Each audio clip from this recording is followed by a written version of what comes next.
লখিমপুৰৰ পৰা গাড়ীয়ে গাড়ীয়ে উজনিলৈ প্ৰেৰণ কঠীয়া সংহাৰী বানে নষ্ট কৰা কৃষিভূমিত পুনৰ ৰোৱা হ'ব ভূঁই 100 বিঘা মাটিৰ কঠীয়ালৈ নাজিৰাত উপস্থিত ৰঙা নদীৰ একাংশ যুৱক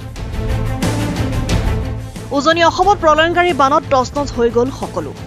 শ লোকে ঘৰ দুৱাৰ মাটি ভেটি সকলো হেৰুৱালে সংহাৰী বানত সৰ্বস্ব হেৰুৱা হাজাৰ হাজাৰ কৃষকৰ নষ্ট হৈ গ'ল কৃষিপথাৰ সেইসকল কৃষকক কিছু সকাহ দিয়াৰ উদ্দেশ্যৰে লখিমপুৰৰ ৰঙানদী সমষ্টিৰ একাংশ যুৱকে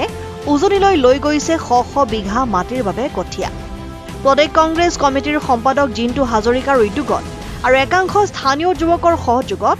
প্ৰথম পৰ্যায়ত প্ৰায় 100 বিঘা মাটিত ৰুব পৰাকৈ কঠীয়া লৈ যোৱা হৈছে বান বিধ্বস্ত অঞ্চলটোলৈ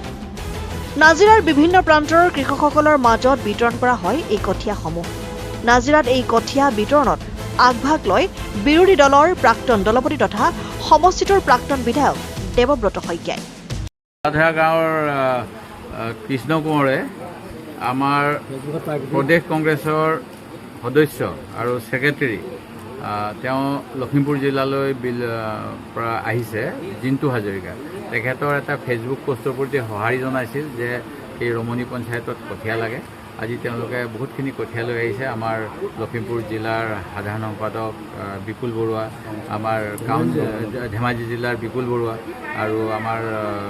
ৰঙা নদীৰ আমাৰ পঞ্চায়তৰ কাউন্সিলৰ আহিছে ৰঙা নদী সমষ্টিৰ পৰা দুজন আৰু আমাৰ যুৱক কংগ্ৰেছৰ সভাপতিকে আদি কৰি বিভিন্নজন আহিছে আজি আমাৰ সমষ্টিত বিপদত পৰা লোকসকলক কিছু সকাহ দিবলৈ কাৰণ এই অঞ্চলৰ ৰাইজ হ'ল খেতিয়ক ৰাইজ তেখেতসকলে চৰকাৰী সাহায্য যিমানেই নাপাওক তেখেতসকলৰ এটা আত্মসন্মানো আছে যে আমি যদি খেতি কৰিব নোৱাৰোঁ আমি কিহৰ অসমীয়া সেই গতিকে এই যে এটা মৰম কৰিলে লখিমপুৰ জিলাৰ পৰা ধেমাজি জিলাৰ পৰা তাৰ কাৰণে মই আমাৰ সতীৰ্থসকলক ধন্যবাদ জনাইছোঁ আৰু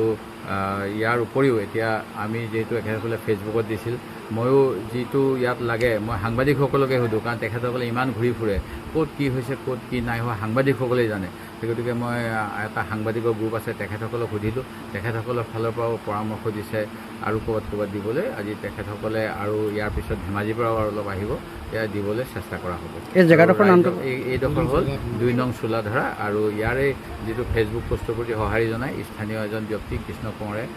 যোগাযোগ কৰিছিল সেই মৰ্মে আজি প্ৰথম ইয়াত এৰাইভেল হ'ল আৰু বহুতে এতিয়া মাটি চহাইছে মানে কঠীয়াতলি চৰকাৰে কৈছে যে আপোনালোকে মাটি দিয়ক আমি কঠীয়া সিঁচিবলৈ সকলো সহায় কৰিম সেইখিনিলৈকে সময় লাগিব আৰু তেওঁলোকে খেতিয়কসকল খুব উদ্গ্ৰীৱ হৈ থাকে এইটো সময়ত যিহেতু অলৰেডি ৰুইছিলেই ৰোৱাৰ পিছত বানে পলস পেলাই আকৌ নষ্ট কৰিলে সেই গতিকে এতিয়া তাৎক্ষণিকভাৱে এওঁলোকে সকাহ পাব তাৰ কাৰণে মই আমাৰ সতীৰ্থ চাওক উজনি অসমত বান পৰিস্থিতি এনেকুৱা ভয়াৱহ এটা অৱস্থা হ'ল যি মহামাৰীৰ ৰূপ ধাৰণ কৰিলে আমি আমাৰ জন্মৰ পৰা আমি উত্তৰ অসমত থাকোঁ যদিও আজিলৈকে আমি শুনা নাছিলোঁ উজনি অসমত এনেকৈ বান এটা পৰিস্থিতি হ'ব বুলি কিন্তু আমি যেতিয়া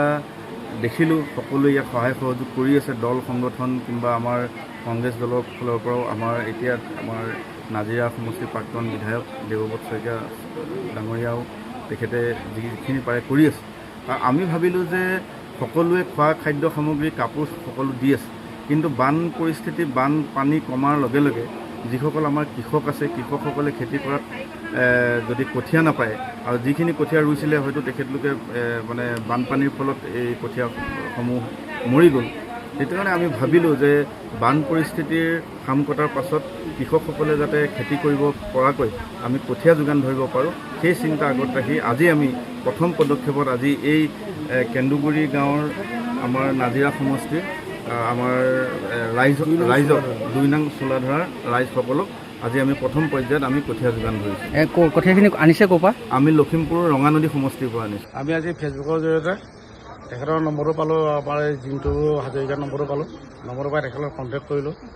কণ্টেক্ট কৰাৰ পাছত তেখেতে আজি আমাক কঠীয়াখিনি মানে প্ৰায় আঢ়ৈশমান কঠীয়া দি পিনি যথেষ্ট আনন্দিত কৰিছে আমাৰ ৰাইজেও সহায় বহুতখিনি আগবঢ়ালে কৃষক হিচাপৰ পৰা মানে বহুত মানে সহায় সকাহ পাইছে তাৰ কাৰণে আমি তেখেতক যিটো আৰু কৰ্মকৰ্তাসকলকো মই অশেষ ধন্যবাদ দিছোঁ আৰু দিনটো তাকো অশেষ ধন্যবাদ দিছোঁ যাতে আৰু ভৱিষ্যতে আৰু কাৰোবাকো যদি সহায় কৰিব পাৰে তেনেকৈ তেখেতলৈ কৰি যাব এই প্ৰায় নষ্ট হৈছে 3 বিঘামান মাটিৰ আৰু এই দাদাহঁতে মোক সেইখিনি সুবিধা কৰি আনি দিলে লখিমপুৰৰ পৰা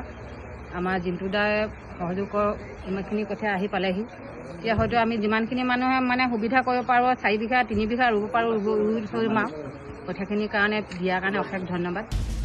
news desk report Lakhimpur live